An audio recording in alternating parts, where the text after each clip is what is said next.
One more point on this before we wrap up talking about this story. It's the missing shoe. Let's listen to some testimony there. Do you recall how Mr. O'Keefe was dressed when you first get over there? I believe he was wearing a hoodie, like a sweatshirt and jeans, and remember he had one shoe on, but forget which shoe it was. You don't recall which shoe it was, but there was one shoe on his foot at that point? Correct. As far as his clothes, what, if any, observations did you make of his clothes? The notable observation that I made was that he was missing one shoe, his right shoe. You were standing next to the body. Yes. And you were obviously looking around. You noticed some footprints. Yes. And you even noticed some lack of footprints. That's correct. So you were being observant of the area of the body Yes. and the area adjacent to the body. Yes. You were looking for anything that might have been out of place? Yes. Anything of any evidentiary value, correct? Yes. You never located or otherwise observed John O'Keefe's missing shoe? No. What also stuck out in your mind is that he had only one shoe on, correct? Correct. From your memory, you're not sure if it was the left or the right shoe, but it was one of those, correct? Correct. And you did not see another shoe or the matching shoe in the area anywhere around where he was lying, correct? Correct. And to your memory, you never saw that other shoe, correct? Correct. His clothes do matter, but it's on the list of priorities, not huge.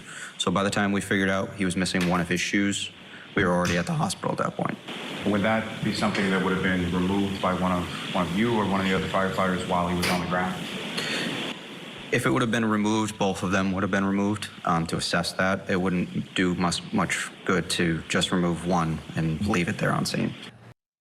So the missing shoe is an interesting thing. Obviously, if you get hit at a high speed, usually one of the first things to come off you are your shoes.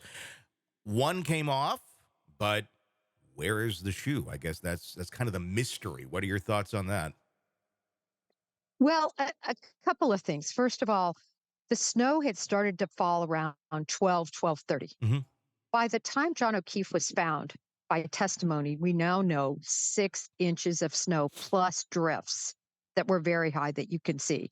I think everybody can see now, even though it was speculated upon, this was a true blizzard that was going on in the middle of all of this. It makes total sense to me that some pieces of the tail light weren't found. We know they were found later.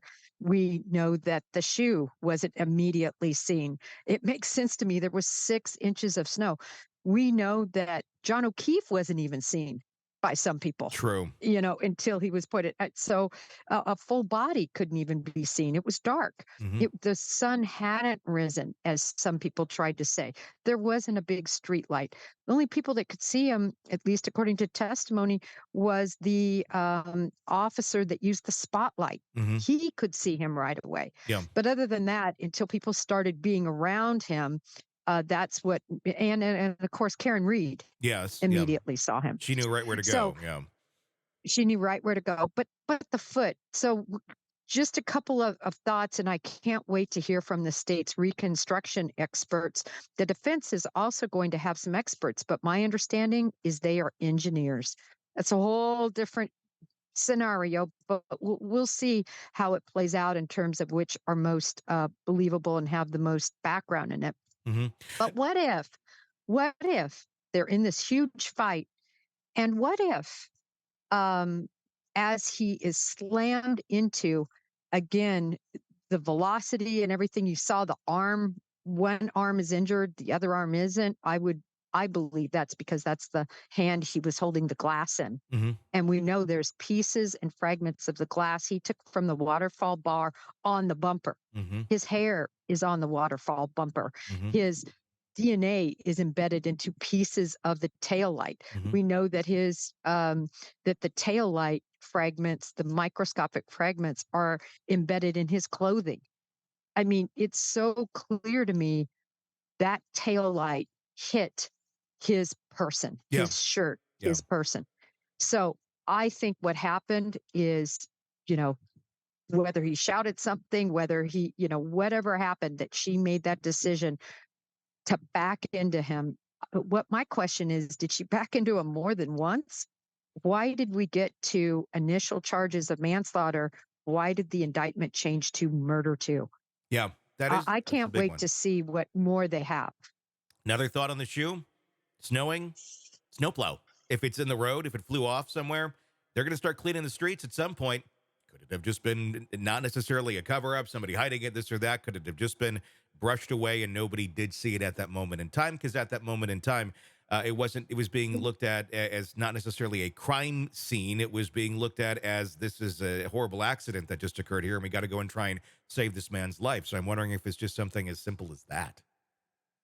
Yeah, very, very true. I think the elements were huge here. Mhm. The lack of being able to see and the wind blowing up drifts and 6 inches of snow. Mhm. That's a lot of snow, Yeah. easily covering a inch and a half tall shoe. Yeah. Yeah. That's very, very true. So many questions. We'll see what the next week brings, and we'll be back to discuss it then.